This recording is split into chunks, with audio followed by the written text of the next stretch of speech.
Добро вечер, драги гледачи. Јас сум Дардан Венецки и вие следите емисијата Македонија мајка на светот во живо од студиото на телевизија Сонце. Тема на вечерашната емисија е древна македонска писменост. Мој гостин со кого ќе разговарам на оваа тема е господинот Сашо Ендровски, дипломиран електроинженер од Скопје. Добро вечер и добро дојдовте. Добро вечер, мило ми е пак што сум тука. Редно е да прошириме сознанијата, да ги прошириме сознанијата на древната писменост на македонците, кои што потекнуваат од премногу милениуми, меѓутоа имаме доста пишани текстови, зборови, кои што мислам дека треба да ги презентираме уште еднаш, па и повеќе пати. Ќе се обидеме новините, нешто и да повториме, нема да биде зло за оние што не гледале. Велат древните македонци биле неписмени. Кога требало да служат со писмо, го користеле грчкото. Така било се до појавата на браќата Кирил и Методи во 9 век. Но јас би сакал јавно да прашам. Можно ли еден народ кој 300 години владееше на 3 континенти со сиот познат свет да биде неписмен и нецивилизиран? Тоа неписмени, диви, нецивилизирани луѓе не можат да го чинат. И после смртта на Александар, македонската држава се дели на повеќе делови, но во основа се 3 царства. Тоа се македонското, она во Египет на Птоломеите и на Селевкидите во Сирија, кои 300 години владеева со сиот познат свет, како што реков, на 3 континенти. Велат сме биле неписмени, нецивилизирани новокомпонираните истории и историчари од 19 и 20 век. Но што велат древните извори, што велат артефактите кои што излегуваат од почвата? Ќе почнам со карпестата уметност. Карпестите гравири и карпестите писмени знаци во светот се сметаат за најстарите писмени записи на земјата. А тука Македонија го има приматот. Само господинот Душко Олексовски, нашиот познат истражувач на карпестата уметност, откри близу милион записи на ова мало парче земја. Со што Македонија е рекордер. Никаде во светот на толку мал простор не се најдени толку карпести гравири. А Марко Мерлини, председателот практично на Светската асоциација за карпеста уметност, воодушевен од Македонија ќе каже дека извориштето на писменоста се всушност карпестите записи, карпестата уметност. Значи, слободно да кажем дека извориштето е тука. Јас направив повеќе емисии за Охрид и Охридски го промирав Охрид како центар на писменоста, но не од 9 век, туку од 15 век пред новата ера. Затоа што четворицата родоначалници на писменоста, што ги спомнуваат античките автори, Кадмо, Хермес, Лин, Орфеј, сите се на некој начин врзани за Охрид. Нема да го повторувам, меѓутоа морам да го спомнам. Што повторно зборува за центар на писменоста Македонија. Морам да го спомнам и Плутарх, античкиот автор, кој што зборува за тајните знаења во неговиот животопис за Александар. Јасно кажа, ја изнесува преписката меѓу Александар, Трети Македонски и Аристотел. Кога веќе бил во Азија, Александар разбрал дека Аристотел објавил некои тајни списи, упреќа писмо со куца содржина која што ќе ја парафразирам.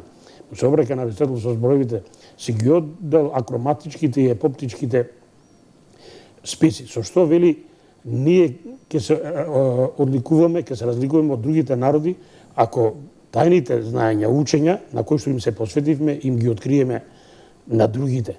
Што само по себе наметнува прашањето дали македонците располагале со јавни и тајни знаења, со јавна и тајна азбука.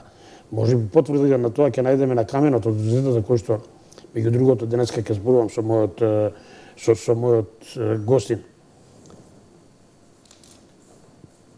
Голем број докази има, значи, и после тој период, од времето на Александар и Филип, но и од времето на Птоломеите и Селевкидите, за кои исто така ќе зборуваме со мојот вечерашен гостин.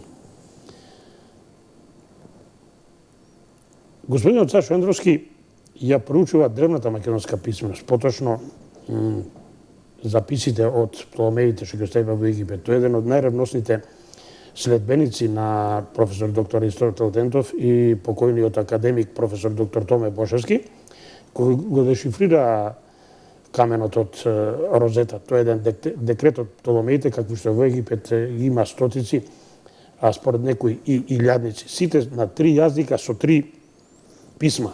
Токму во духот на универзалната држава што е воспоставил Александар за време на своето овладење, а кој што очигледно и Птоломеите и Селевкидите ја превзеле.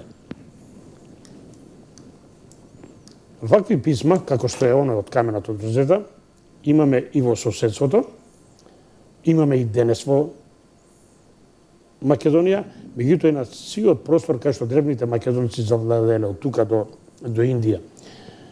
Секако проследени и со македонскиот символ сонцето и крстот. Токму тоа, значи, за ова писмо, промовирано од Птоломеите во Египет, ако се наоѓа во Македонија и во соседството,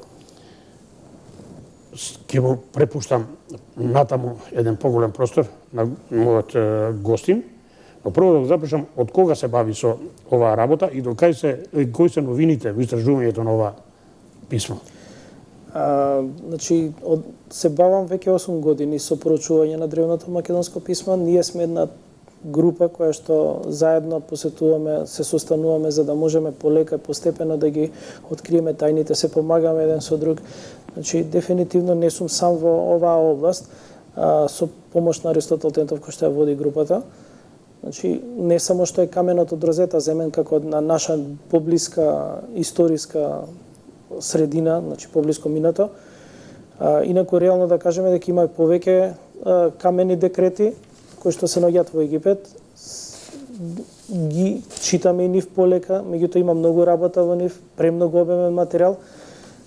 Логиката на расчитување е сосема друга од денешната логика што ние ја знаеме денеска со нашето писмо. Многу битно е да се каже дека на овие простори во Македонија тешко се наоѓаат такви декрети или некои други списи, не случајно, затоа што ова парче земја е премногу разорано од окупатори и од други освојувачи кои што се труделе да не остават ни камен на камен од сознанието дека имало писма на овие места. Она што може да се најде се уште закопано. Значи, ако има нешто е закопано, меѓутоа 19-20 век бил најуништувачкиот момент на македонската почва. Сега ќе објасниме понатака што значи и Македонија и македонското име, меѓутоа ќе се би сакал да почнеме од некој артефакт кој што е општо познат и затоа го земаме ние како прв почеток каменот од Розета. Инаку каменот од Розета е најден за време на Првата светска војна. Французите го откопуваат, со предната страна е паднат во кал и така обстанал 2000 години. Затоа е зачувано тоа писмо перфектно. Меѓутоа во битките британците им го заробуваат, го освојуваат, го носат во Британија, така да денеска во нивниот музеј, за ваша информација, не стои овој камен од Розета во оригинална форма, него е копија на овој камен од Розета. Оригиналот се чува во скривниците во депоата на лондонските музеи. Го имаме на сликата каменот од Розета, онака како што е најден, значи имаме скршен декрет. Декрет, тоа е декрет кој што го дава императорот, царот, владетелот на државата и значи од династијата Птоломеиди, кои што се наследници на македонската кралска титула и лоза. Имаме 3 писма, значи 3 системи на пишувања, сосема различна логика на расчитување. Горното е египетско хиероглифско, во средното во современата наука така наречено демотско писмо и последното, третото, е наречено унцијално писмо. Иако денеска, односно после 19 век, 20 век секако и се повеќе на интернет и на другите музеи се нарекува третото писмо како старо грчко. Ке се навратиме на тоа значење понатака. Би продолжил сега со текстот од Розета. Значи, ќе кажам како е дојдено до таму. Професорот Аристотел Тентов, читајќи некои списи од Маркус Храбанус, кој што кажувал дека тој е инаку германски свештеник во Црна Одора и затоа се нарекол и Црноризец Храбар, кој што раскажувал дека и кажувал, има списи каде што се наведува дека жителите што живееле на овие подрачја, во овој дел од светот, пишувале со чертки и рецки, го заинтригирало тој момент на расчитување, така да се сетил, односно ги поврзал работите дека Птолемаидите, како потомци на македонците, кој што на каменот од Розета имаме еден текст кој што баш изгледа како цртки и рецки и тука била искрата на расчитување на каменот од Розета. Значи најтешкиот дел е да се изврши озвучување и дешифрирање на самите символи. Што е откриено? Откриено е дека ова писмо, овој текст е слоговно писмо, слоговен текст, каде што за да не можат, значи логиката им е сосема различна во однос на денешното писмо кое што е едно слово, една буква. Имаме уште еден систем каде што кога ќе се стават два символа, два слога еден на друг, без да се напише слогот на, се чита во тоа писмо. Тие системи се нарекуваат лигатури. Така ќе покажеме после во читањето што и како значи. Значи ова средно писмо е демотско писмо, меѓутоа со нашето расчитување можеме да кажеме дека е древно македонско писмо. Имаме потврди за повеќе места каде што можеме да ги прочитаме, значи со нашиот начин на читање ние без проблем можеме да сознаеме содржината на ова писмо. Ке идеме на следната слика. Значи имаме од 18-19 век, 1799 година, Шамполион праќа писмо до царската круна, значи останати се овие некои писма ставени во албум како писма на познати луѓе од светот. Меѓу нив се наоѓа и ова писмо каде што Шамполион, пишувајќи за каменот од Розета, тврди дека најгорното писмо е египетско хиероглифско, средното писмо е Алт-Македонише, пошто е на германски, во германски вестник објавен ова, затоа и на германски е, каде што кажува дека е тоа старо македонско, а за она писмо што го нарекуваме унцијално, кажува дека е тоа ново македонско писмо, така наречено Коине. И овој Светот текст за жал го учи, Светот за жал го учи, грчко. па и кај нас уште се учи како старо грчко писмо. Некои наши научници не земајки ги овие документи кои што ги задржите си ја мислата. Само едно дополнение. Бидејќи јас ги истражувам пишаните документи, ја проучував универзалната држава на Александар. Овој камен од Розета, какви што во Египет и самите спомнавте има многу, е токму во духот на универзалната држава на Александар, концепт на државно уредување што го презели Птоломеите во Египет, бидејќи Птоломеј Лагов е полубрат на Александар, бил генерал во неговата војска и по освојувањето на Египет Александар го остава како владетел на Египет, он продолжил на исток. Значи тоа е токму во духот на таа универзална држава. Кој е тој дух за кој што ќе кажам само една реченица, има многу да се зборува за државното уредување што го воспоставува Александар, а тоа е првата држава во која сите народи, јазици, религии, писма се рамноправни.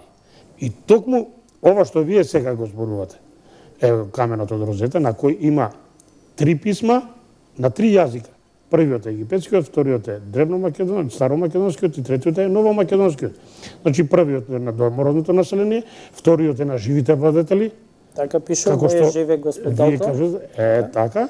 И третиот е коинето, општиот, универзалниот јазик, кој што Александар го вовел во својата држава за никој од победените народи, не велам покорените, он не ги сметал за покорени, него ги сметал за победени, кои што ги обединил во една држава, во која што сите јазици, религии и писма се рамноправни.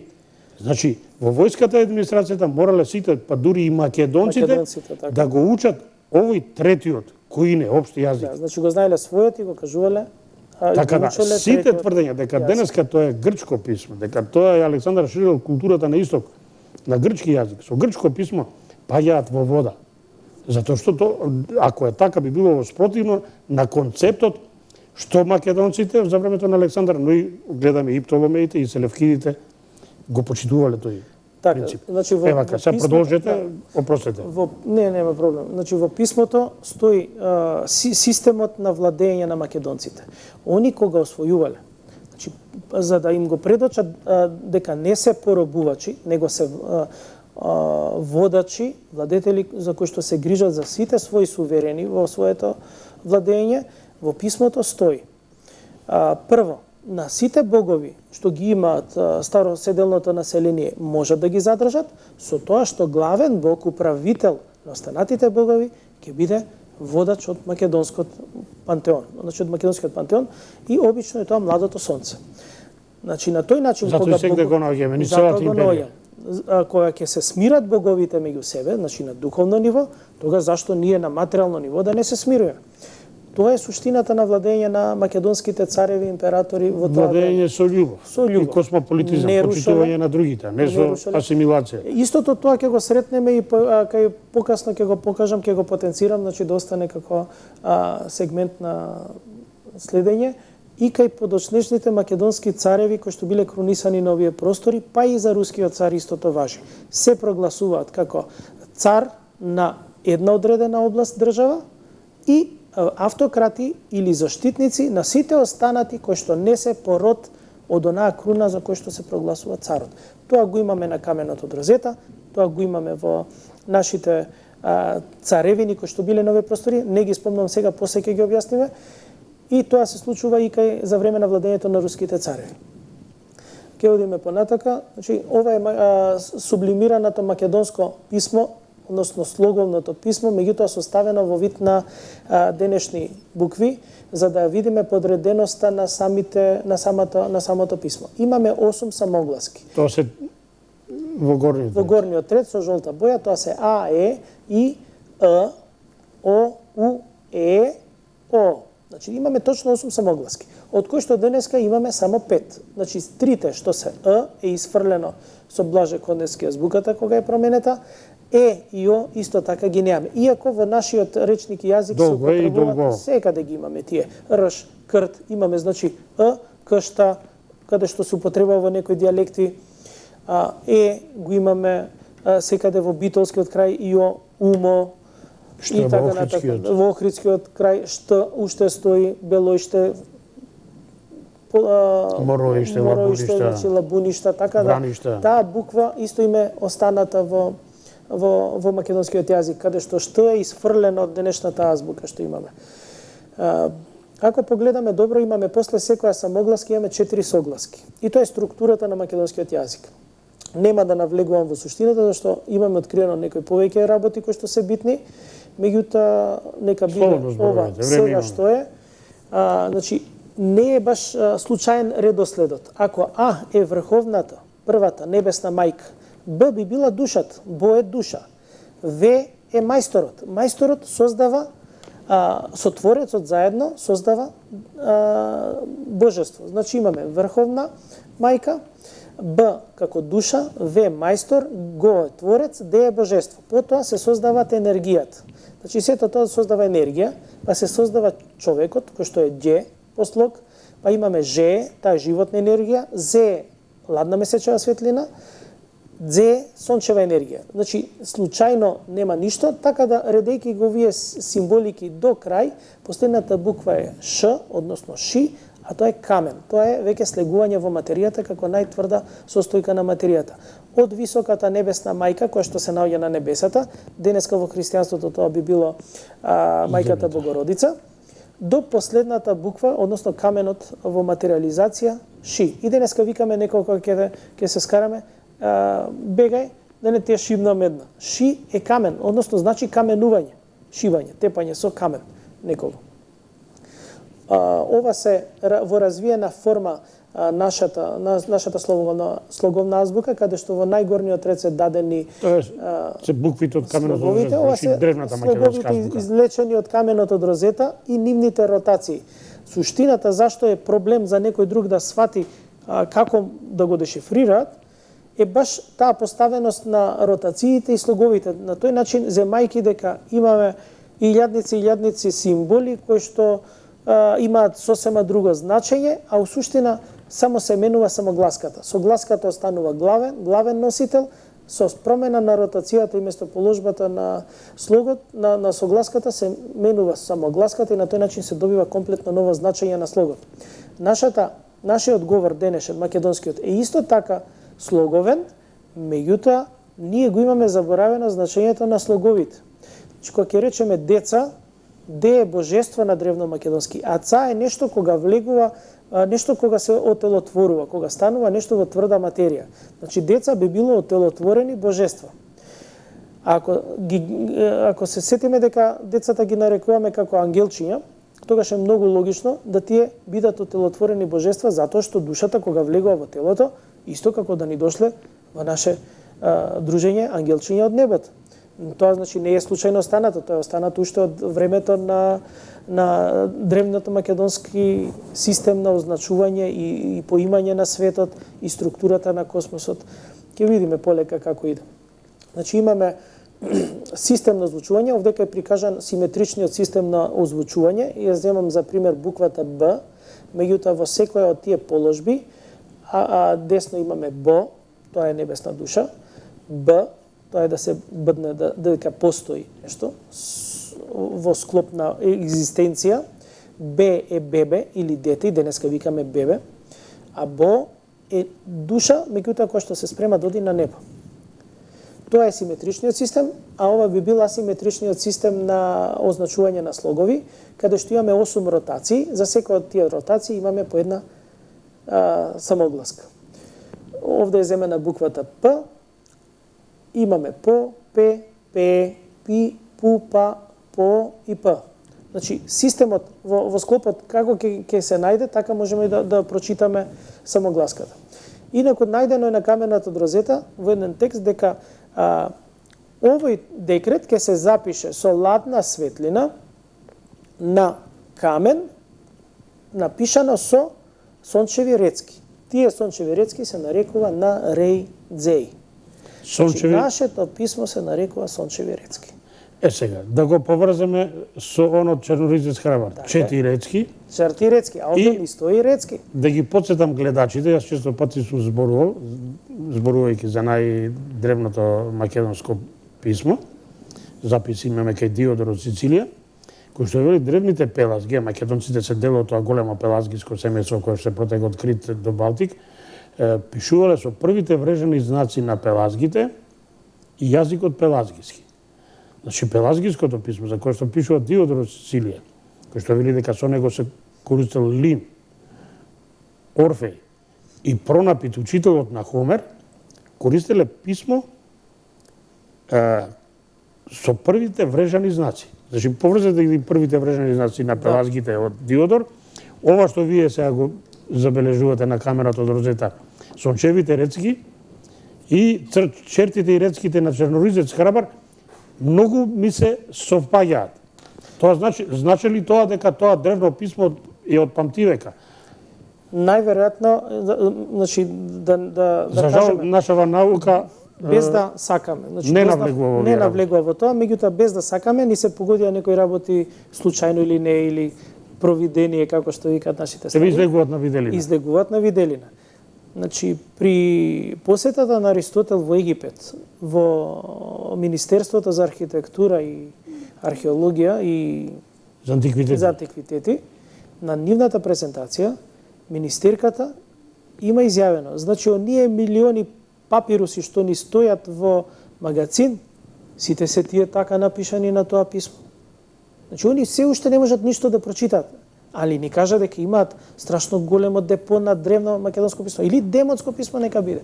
Меѓутоа, ако дојдеме до нив, може ќе пробаме нешто да прочитаме. Може ќе излезе некоја логика на тоа што го читаме. Тие не може, зашто не го знаат денешниот наш јазик. Нивниот начин на дешифрирање на оваа денешна наука е ако немаме унцијално писмо, така наречено старогрчко, каде што они идат под број, со сантиметар го мерат од тука до тука, доаѓаат да речеме до Птоломеј и бараат во древното македонско писмо, знаејќи дека се чита од десно на лево, тоа го имаат провалено, и доаѓаат до еден момент и викаат, аха, ова е Птоломеј. Нивниот начин на читање е со метро. Што не може секогаш нема да се логика. совпаѓа. Нема логика. Значи, кога ќе земам да преведам од англиски, од било кој јазик на македонски, логиката и следственоста на зборовите не е иста. Значи, ние имаме Сосем јасно. на, имаме членување. Англичаните немаат членување. Имаат членување, меѓутоа редоследот на зборовите не е ист. Не може да биде ист. Што више, науката тврди дека сите три писма се идентични, не исти, идентични. Значи, Што не може да биде нема вистина. теорија тоа да биде. Македонци, сега на каменот од Розета веќе ќе кажуваме некои работи што ги имаме откриено. Имаме за Кои што самите практично нас потврдуваат блискоста на тогашното и тогашниот и денешниот јазик. блискоста на тогашниот јазик и денешниот јазик, да не се лажеме, значи има поминато 2000 години. Да се вратиме наназад во средниот век, да кажеме во 12-тиот, во 13-тиот век, тој начин на зборување на македонците не е исто денешниот Од јазик. Цепенков до денес се И од разликува. Цепенков до денес се разликува. Значи, меѓутоа зборовите, коренот останува ист. Сега тука би било добро да кажам прво како се нарекувале македонците, па ќе се вратам за коренот на јазикот на македонците, дека е доста шифриран. Алце би навел некои гледачи понатака да можат да размислуваат во таа област, добро би било за нив. Значи, имаме три имења на три називи, три начини на запис, како ние се нарекуваме во каменот од Розета. Најдолгиот запис е Деца на Модеа. Тоа значи преведен денеска е Отелотворено божество на небесна мајка Божица Врховна. Тоа е Богомо. Деца Мо, тоа е скратен назив на истото тоа, значи Деца на небесна мајка. Со други збори, деца на Божјата мајка. Ова што е најинтересно, ние сме во ист момент и деца во, односно деца на Врховниот небесен Господар или Творец на сето небо. Значи, ниеден друг народ во светот е или дете на некој татко или дете на некоја мајка. Или во антиката според родоначалникот. И според Сите родоначалникот. велат ние сме наречени според Македон. А овде гледаме дека не само по Македон, него и по Божјата И мајка. по Божјата мајка. Значи, го имаме и машкиот и женскиот ентитет сврзани во начинот на И основување. матрихатот и патриархатот е кодиран во името. Така е, кодирано и со тоа се создава рамнотежа. Така да не чуди, значи, начинот на создавањето на знамето. Имаме Само една символот на, да. Значи и денес етимологијата ако употребиме, ако го разложиме името Македонија на Македон Ија. Ија Ија е земја. Ија е земја. Земјата Македон на е Македон. родоначалникот, значи земја на Македон. Така. Така и е нарекува Македон, господинот Ѓорѓе Бурза, најголемиот познавач на античката Македонија. Меѓутоа, ако го разложиме зборот Македонија поинаку, Маке, Дон, Ија. Ија. Македонија Тогаш, Ија. од десно на лево слоговно, земја, На Господја мајка, така. Бидејќи не се работи за обична жена, Божјата, него земја на Божјата мајка. мајка. Е, така. И сега трето ќе го дополнам, што вие таму не го читате. Ако е запишено во древната митологија, најстариот мит за настанокот на светот од планината Олимп, Олимп е македонска планина, тројца антички автори го потврдиле тоа, значи мит создаден од древните македонци, вели прво беше таа, ова што вие Мо, или Божјата мајка, па го роди горниот небото и се вкрсти Е, така. со него. Резултат на тоа вкрстување, сета жива и мртва природа, сите животни, Така. планини, реки, езери и сите луѓе.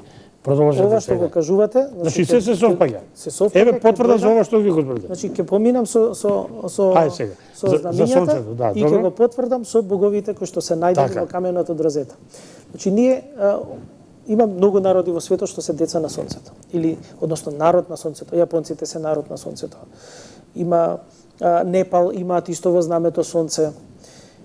Тибет имаат во знамето сонце. Меѓутоа ние сме во ист момент и деца и на сонцето и деца на небесната мајка. Во каменот од Розета не се пишува народ, се пишува деца, затоа што сме ние производ на нешто поголемо. И затоа сме ние нивни деца. Не како деца на мајка и татко родител, него деца на духовни родители. И затоа сме ние народ. Значи народ би било деца на древно македонски. Мада тој збор и ден денеска е задржан. Нашето знаме, прво знаеме од историјата дека беше 16 кракото сонце. Тоа е знамето од Кутлеш, или погрешно го нарекуваат нашите ученици Вергина, кој што изгледа заборавиле дека до 1913 година имал насив Кутлеш. До 26. Тогаш е тогаш извршена. почната е промената на Со закон, законот е тогаш, Така. покаче од 1926. се е сменето, значи Илјадници буквално се е топоними сменето. ги преименуваат. И сега што е интересно тука, што имаме 8 главни зрака, 8 призраци и имаме еден цвет внатре кој што има точно 12 латици. Наоѓајќи ги боговите од каменот од розета, имаме точно 12 богови. Значи, ова можеме да го символизираме дека Сонцето е врховниот небесен творец, црвената боја на кој што се прикажува, иако дека го нема, е символот на небесната мајка. Меѓутоа, овие цветови се обележани со сина боја и се децата на првиот и првата. Ова знаме, кој што го имаме како покасно кога ни го сменија уставот, кој што многу од нас многу од луѓето од Македонија, голем дел, не ни знаат ни што е, го нарекуваат вентилатор. Самите себе се уништуваме буквално, без да знаеме. Го имаат истото обележен. Црвена боја, жолта боја, сонце во средина. Значи небесната мајка, врховниот водач и сонцето заштитник на Македонија. Еве го тоа знаме, со помош на Душко Алексовски господинот, каде што е најдено во Кратово, односно стои во Кратово музејот на Душко Алексовски, точно го дава символот на Македонија означен, кој што е стар 5.500 години од денеска или 3.500 години од пред новата ера. Додека знамето од Кутлеш, односно символот сонцето од Кутлеш, е отприлика 800 години од пред новата ера. Значи тога за прв пат се појава како 8 крако сонце, а после тоа му се додаваат уште 8 признаци. Значи, и тоа е знамето на долниот дел од Македонија, доека горниот дел на Македонија, кој што внуката го ја спомнуваат како Пајонија, односно горните македонци пајонци, фактички ние сме дел од таа Македонија, или со друго име пајонци, меѓутоа сме македонци, го имале овој символ како главен. Доаѓаме до боговите. Исчитувајќи го каменот од розета, ги наоѓаме врховниот небесен творец, Бого во, таткото, и врховната небесна мајка, Бого мо. Врховниот небесен творец, прво да кажеме Бого, да спомнам, Бо на древно македонски е душа небесна, а Го е творец. Бого е душа творечка. Денеска изфрлено до потреба О, со двете О, останато е само Бог. И Бог се зема како нешто надприродно, нешто недостижно, со кое што немаме допирни точки. Меѓутоа, преведувајќи го овој систем онака како што е, Бого кажува душа творечка, врховен небесен господар. Тие биле творци во својата област, биле творци на космичко ниво. Секој од овие богови имаат своја зона на управување. Значи, како да кажам, како во влада што има министри со ресори, и овие имаат некој сличен систем министри со ресори, односно управување во одредена зона. Врховниот небесен творец, Бого во, ја создава небесната мајка, Бого мо. Бого мо е врховна, нејзиното пишување е како права цртка, А или прва, а Бого во се пишува со вертикална цртка и се означува И, или прв. Кога тие двајца се вкрстиле, ни се добива символот Ија, или крстот денешен што го имаме, и означува символ на Македонија. Тоа е символ на земјата. Значи не ИЈА, него ИА. Тоа значи земја, Остарите записи сегде е Ија. Без Ј. Римјаните исто не викале Македонија, ќе го видиме тоа покасно слика, меѓутоа буквата К они немале К, ја пишувале Ц, а ја го изговарале како К во латинскиот систем, и тоа денеска ние го читаме како Macедонија, меѓутоа правилно треба да се прочита Македонија спрема римскиот начин, латински начин на читање. Од вкрстувањето на првиот и првата имаме 4 божици и 8 богови. Ке ги наброиме, тоа е Богот Зе, или оној кој гледа се. Во нашите цркви, во постарите цркви, веќе точно ќе кажам во Свети Јован Бигорски, на иконостасот имаме изгравирано триаголник со око во средина, од каде што зрачат зраци. Тоа е Богот Зе, или оној кој гледа се. Го имаме и во некои други цркви, меѓутоа тоа во претежно во постарите цркви, во новите ги изфрла. Значи ќе кажеме, не се тие символи случајно ставени таму. Без разлика што ги нарекуваме христијански, го влечат македонскиот корен на постоење. Па, само задржите ја мисла, значи зборувавте за крстот. И слични работи имате на 16 кракото сонце, во средината го спомнавте цветот со 12 листа. Боговите. 12 богови. Точно А колку така имаме во христијанството апостоли? 12. Истото. Значи символиката е само префрлена. За да некој некого покори, мора да ако сакаме да ги символика. бараме корените на христијанството, треба да ги бараме од древната македонска Од таму потекнуваат. религија, меѓутоа тоа е посебна тема. Сега, значи продолжите? Да, одма да се надоврзам на тоа пред да продолжам. Значи, премногу се спомнува за коледе, за такви работи, пагани. Правилно, пагон во древно македонско дешифрирање би било горен творец на врховната. Значи, пагони се оние кои што се во состојба да творат, али горени. Горните се од А денес во погредна А смисла денес се се зема. смета дека тие се неверници, не се во правата вера, а меѓутоа не случајно се држат тие адети обичаи кои што илјадници години ги применувале македонците на овие простори, мада веќе и заборавени, не ни знаат што е. Панаѓур на древно македонски е пананџо, меѓутоа пананџо значи нагорното животно наше. Значи посветеноста кон нешто свето, кој што сметајки македонците како животот, како врвен епитет на постоење и ценејќи го животното што постоело на овие простори. Било кој животно формирале односно слави во тоа има и тоа е пананџо, денеска би рекле панаѓур. И затоа денеска карневалите се со облекување во разни животни, со овни, кожи некој. Значи тоа е прослава во чест на светите животни. Имаме богот Зее, таа е божица на светлината. Бого Зе е бог на младото сонце. Може одма да се надоврземе. Значи кога ќе се создаде еден нов пар, машко и женско, машкото кога влегува во куќата на невестата, викаат дека влегло, сонцето ги огреало. Односно дошол зетот. Зе е младо сонце, а зетот е младото сонце, членување на младо сонце. Ете е врската. Ете е врската. Значи не случајно зет се нарекува. Бого Зе е божица на ладна месечева светлина. Бого Же е божица на животна енергија. За женскиот род викаме дека е жена, односно животна енергија на врховната. Ако жената нема животна енергија во себе, таа не е во состојба да создаде плод, да роди дете. Значи сите тие работи се толку тесно поврзани што не знам нашата логика каде, ама нивната била изгледа далеку пред нашата логика на размислување. Богове е бог на мајсторот, на градбите. Богово е бог на водите, тој управувал со сите води, со начинот на поставување, каде треба вода да има.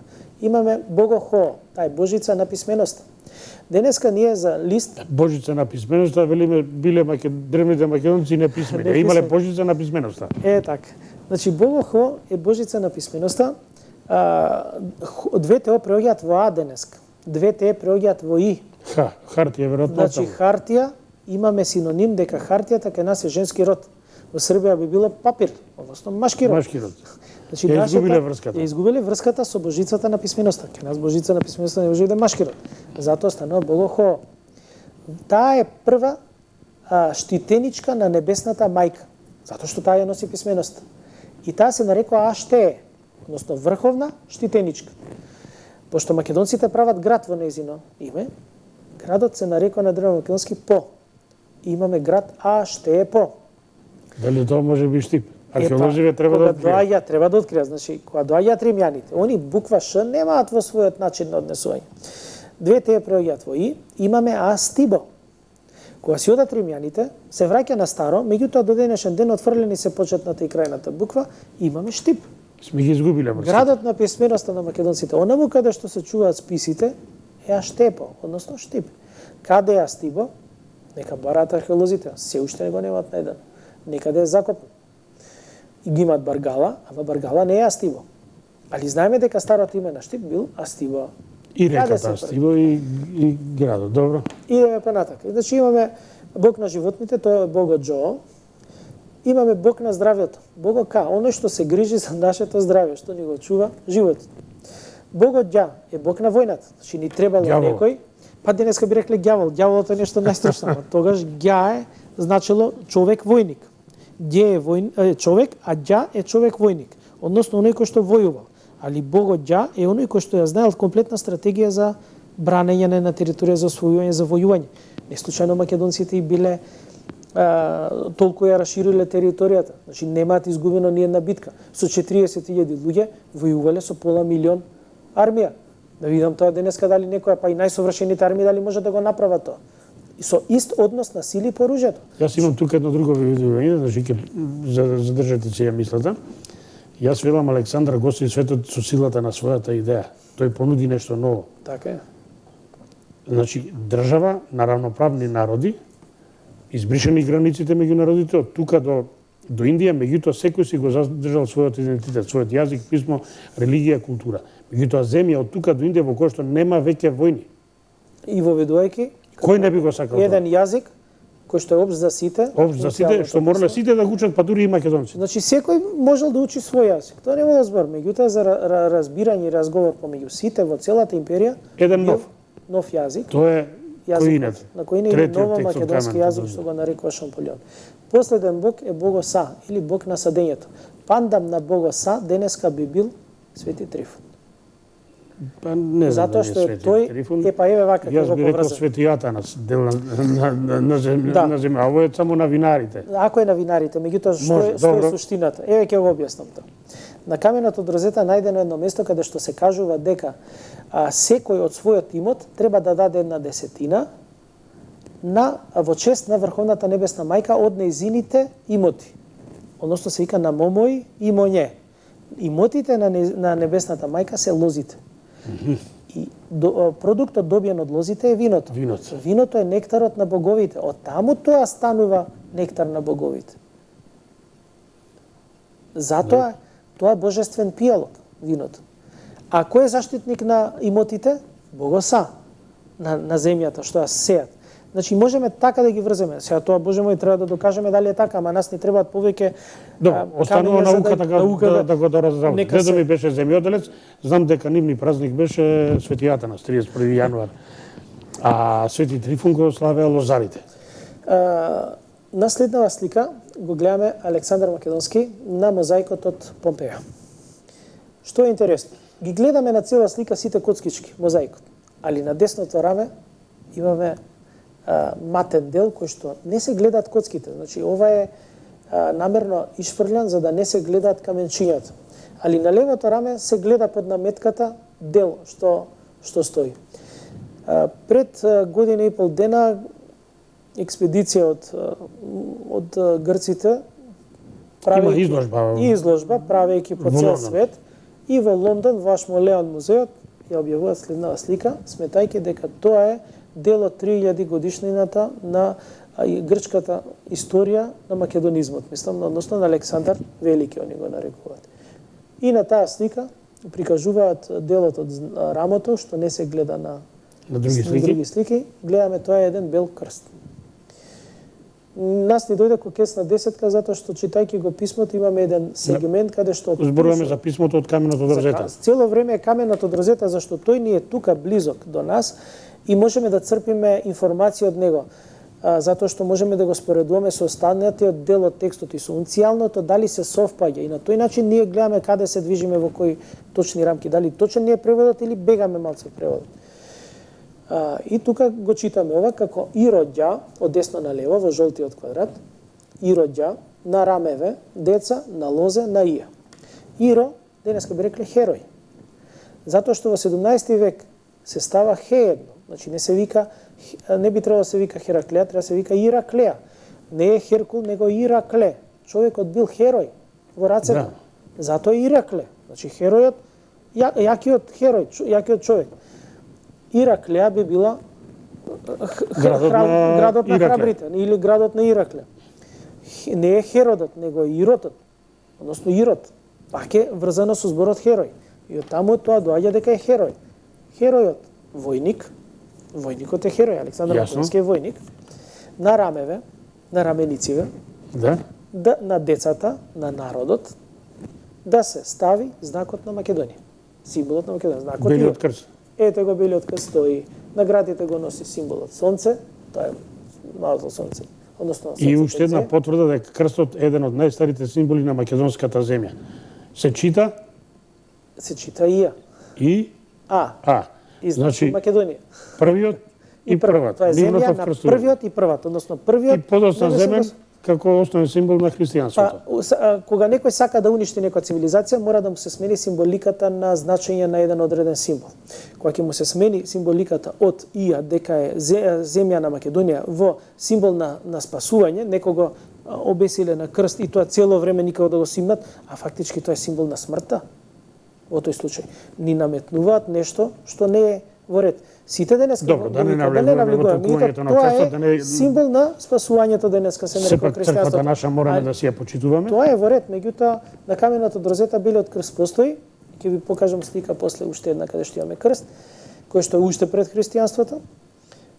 Значи имало друго значење тоа што е крст. Без разлика сега какво значење има. Добро, земен, не случајно е земен тој символ. Да. Добро, да продолжиме понатаму. Ова е храм во Египет, Филае, 150 години пред новата ера. Најгоре имаме древно македонско писмо. Можеме и да го прочитаме. Значи, ова е посвета на заштитникот на градот, на Шинка, Добро, на Ле, символите да ги објасни. символите. Е така, добро. Значи, горното е древното македонско писмо.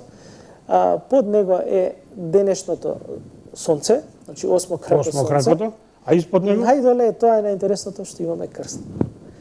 Крст 150 години пред новата ера. Па символот на македонската Символот земја. на македонската земја. Значи, Земја на првата и на првиот. имаме три символи на еден зид. Сите три символи се символи на македонското постоење и битисување. Значи Немам писмото, зборови. сонцето, И секаде. крст. И символот на земјата. И символот на земјата македонска, тоа е крстот, земјата на првиот и првата. Рековме, вертикалниот дел од крстот е буквата идејна во латинската азбука, го означува првиот или создателот, творецот, Богово, а хоризонталната линија од крстот ја означува првата. Или и буквата А. Таа што беше прва и од која што поиде се. Таа е, И значи, символот и на матриархатот, и на патриархатот, и машкиот, и женскиот, принцип, се во овие два-три символи, што еве сега ги гледаме, и ги однеле дури до Египет, и не само во Египет, него ги има до Индија. цел свет сега веќе ги има. Кај што отишле македонците, тие символи ќе се најдат. Стојат. Овде имаме некои зборови. Дали може би расчитувања. ово е денеска уништувањето на археолошките локалитети во Сирија, е всушност ништење на трагите на древната македонска империја. Затоа што селевкидите се дел од тоа македонско Па царство. селеукидите им ја дават писменоста на тоа локално население, затоа и тие пишуваат денеска од десно на лево. Значи древното македонско писмо се пишува десно на лево. Потоа е настанат арамејскиот, па арапскиот. Значи блискоста е многу Јасно. тука, али сега имаме разлика, веќе 2000 години се поминати од тоа време. Овде имаме расчитување на некои зборови, некои ги кажавме. Ова е интересно. Значи, онаму каде што се спомнува дека имаме некој светол дух кој што треба да оди во рајот на небесната мајка, се нарекува на зебо, на мо, најкопо. Тоа би значило, мојот светол дух, односно некој предок на мене, односно ако е почина татко ми би било на зебо, ако е почина дедо ми би бил на зебо, односно дупло.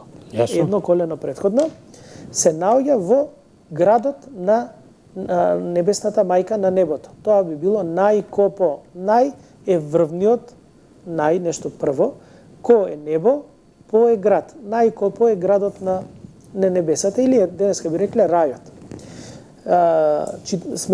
Промената на начинот на читање од десно на лево во лево кон десно, менувајќи ги текстовите, се добива покоен, односно покојна. Денеска го имаме тој збор.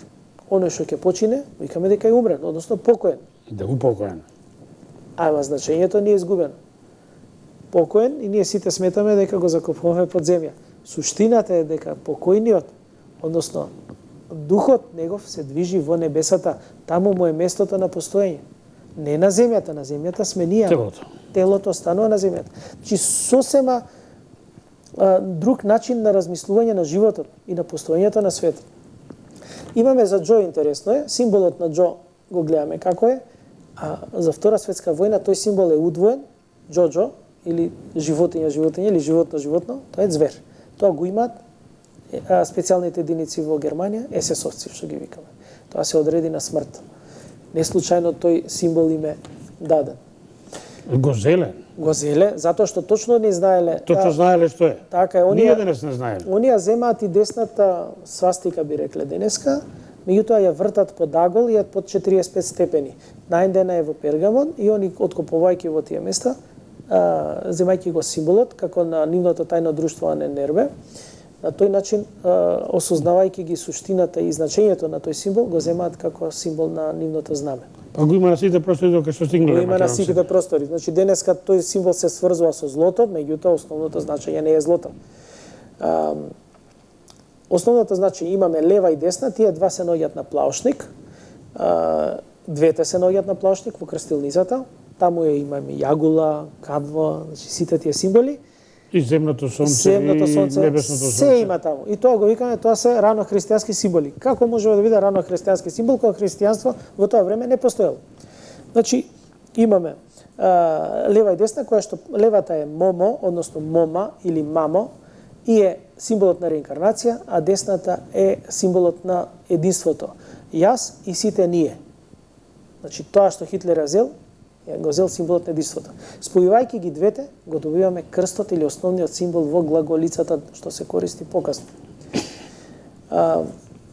Овој символ го оставив малце по-софистициран. Го имаме и пред 2000 години. Многу се расчитува низ денеска по Фейсбук и по историјата дека е тоа символ на Сербона. Го има и Јахил на својата опрема во Тројанската војна. Така е, на знамето на денешна Србија. Меѓутоа, читајќи го поспрема древното писмо, доаѓаме до символ на души и деца на небо и души и деца на земја, на Ија, односно на македонска земја, означува македонци. Затоа ли Цар Душан се прогласи за македонски цар? Ќе дојдеме уште малце до Цар Душан. Значи, ова е дел исечок од писмото. Горе е оригиналот, а доле е напишано во кирилица и точно ќе ви прочитам. Војо, деца на змија, зе на зеа мо, на денајве, најве дзе, на шеемо, каин на џепа. Значи, сега би го превел. Овие деца на змија прва, младо сонце на ладна месечева светлина, а на небесна мајка на данајциве, најмајстор сонце, на наше име, непријател на горен Египет.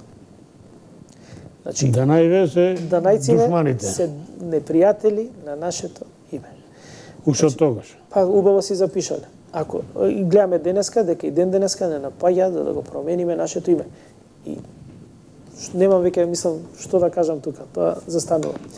Ова е дел како они го бележат Птоломеј, значи како го читаат и викаат дека тој сегмент над картушот се чита Птоломеј. Меѓутоа, по нашето исчитување, го наоѓаме на многу сегменти, каде што ние гледаме дека им фалат уште два символа. Јас целосно ќе го прочитам. Најживено, тој Богомо дивејеј, односно најживиот врховник, тој на кого што Богот на небесната мајка му се восхитува. Да. Многу го кажан. Многу го.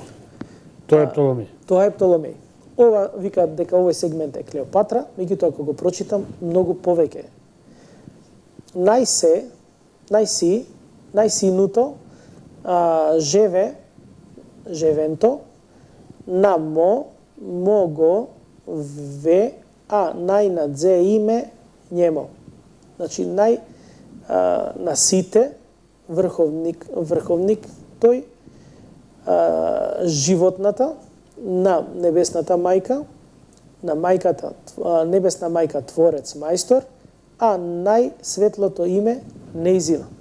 Значи, многу убаво кажано, со епитети, со се, инаку правото име на Клеопатра е најзе, најсенајо, односно таа најсјајната, и денеска викаме неизе. Да. Али најзе значи најсјајна светлина, најсенајо, најсјајната од сите. Па и е сјај во династијата Птоломеј. Им светела на цел Египет бела била. Двајца императори римски вртеше. Така. Околу малиот прст. Дојше тоа го правеше тоа. Ги стефа римјаните се. Да. Па им направи судир, Да. вели со вториот маж, Марко Антонije. Каменот од Розета, Тоа го правеше додуше за да сочува македонската држава. Тоа се точно, калкулативни бракови па и денеска со постојат цел да сочува кралеви. својата држава. Ја осетила опасноста од Рим и морала да стапи прво со Цезара во брак, а потоа со Марко Антонije. Има деца и од едниот и другиот. Крајот на каменот од Розета, може да го завршиме барем овдека делот како се подпишувал владетелот. Значи, точно ќе ви прочитам, најна дзе именца, жо и бе, жо на наше име. Во превод, најна дзе именца е најсветлото име нашето телотворено, или би рекли император, или цар, Тој е или Птоломеј, фараон. родоначалникот на династијата. Жои, царот е Птоломеј. Жои, значи заштитник прв, бебе или дете, дете на небесната мајка, заштитник на нашето име. Значи, оној што ја води државата е секојаш заштитник на името на државата и на нашето име. Татко на нацијата. Татко на нацијата. И денеска викаме татко на нацијата за председателот. Затоа што е заштитник прв. Во јужниот дел на Македонија, и кај галичаните, и кај, како се кажа, јаците, значи стои за машко можо.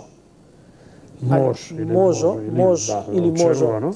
Жо е заштитник. Имаме еден сегмент од каменот од Розета каде што вика Таткото на семејството. Богот зе, Бого Л тој, односно Ле прв. Тоа значи Богот зе е Бог на летата. Ама Ле прв, значи врховник прв. Лето од таму доаѓа дека е врховник прв. И од таму денеска бојата на сонцето ја нарекуваме жолта. Жо е заштитник, Л то, односно заштитник на летото. Сонцето е заштитник на летото. И се славело, значи Богот зе се славело во негово име 5 дена, од кои што последниот ден е сончевиот ден. Денеска би рекле август. Илин ден. Или на ново македонски е сонце. Ден е сончев ден. Или Јада е сончев остров. Или Роја е земјата на куќата на сонцето. Значи Илија би било сончева земја. Од таму можеме да ги извлечеме сите врски, земајќи го само преводот од каменот од Розета. И да си ги најдеме корените. Корените нема потреба да ги бараме, ги имаме на секој чекор, само треба да ги препознаеме. Не знам колку има време, ако има време уште може да зборуваме. Па може уште крстот од Свети Николе мислам дека иде Ето, и да завршиме со него. добро. Значи ова е најдено како едно отпадно парче пред музеот во Свети Николе, фрлено на Не е фарлено, Мислам дека е ставено лоцирано надвор. е пред музеот, меѓутоа очигледно не е проучувано. Не е проучувано и не го откриле значењето на овие символи што ги имаме. Значи се гледа дека е крст, тој вичен крст, и ова можам да кажам дека е светото тројство на древните македонци. Ајде објаснете го подобро. Во средината е крстот, односно земјата Македонија, символот на Македонија. И сега можам да го прочитам. В на Ија на вои, во. Што значи? В е мајсторот. На земјата на врховниот небесен творец, првиот во водата. Значи имаме енергија, извор на енергија, тоа е сонцето, кој што ја предава таа енергија на земјата, ја пренесува преку водата и мајсторот создава живот. Мајсторот е ДНК. Значи имаме Отец или енергијата на изворот, Светиот Дух, водата, кој што ги пренесува енергиите, и Синот, кој што твори. Еве го светото тројство. Тоа е светото тројство на македонците. Многу едноставно објаснето, сврзано во денешната религија, христијанството. Мислам само да не правиме загони. Значи, она што е поставено после Исус Христос се нарекува христијанство. Инаку Исус Христос не формира христијанство. На ниеден владика не му дал пусулче да му кажат сега ти ќе бидеш крстијанин или христијан. Значи, тоа е отпосле создадено. Ние ги бараме претходните дејства што се случувале претходно и ја гледаме врската со денешниот начин на живот и денешното постоење на овие простори. Еве уште едно го имаме, значи уште едно од Свети Николе, каде што гледаме поврзаност на човек кој што држи и лев и десен крст. Десниот крст, односно левиот на сликата, го имаат и словаците, меѓутоа е малце закосена линија, го имаат и некои други христијански земји. Добро, крстот има 28 форми на крст кои што ги има усвоено христијанската црква. Можеме да го прочитаме на земјата врховната. Значи на земјата врховната, на Македонија врховната е заштитник. Небесната мајка е заштитник на Македонија. Денеска викаме дека заштитник на Македонија е мајка Богородица. Од десно на лево би било роди Бог, а од лево на десно е Богородица. Начинот на читање. Пак машкиот и женскиот. Пак на машкиот и женскиот. Значи, не се случајни овие символи. Нема ништо случајно. Колку повеќе копаме во овој систем, колку повеќе проучуваме, толку повеќе работи откриваме. Дури некогаш ми треба и време и на останатите да седнуваме, разговараме, па полемизираме, па да видиме кон кој дел ќе се совпадне во вистината. Значи, каде ќе се наместат мозаиците. Кога ќе се намести мозаикот, тогаш веќе ја гледаме целата слика. Многу е голем проблем парчење кога го открива.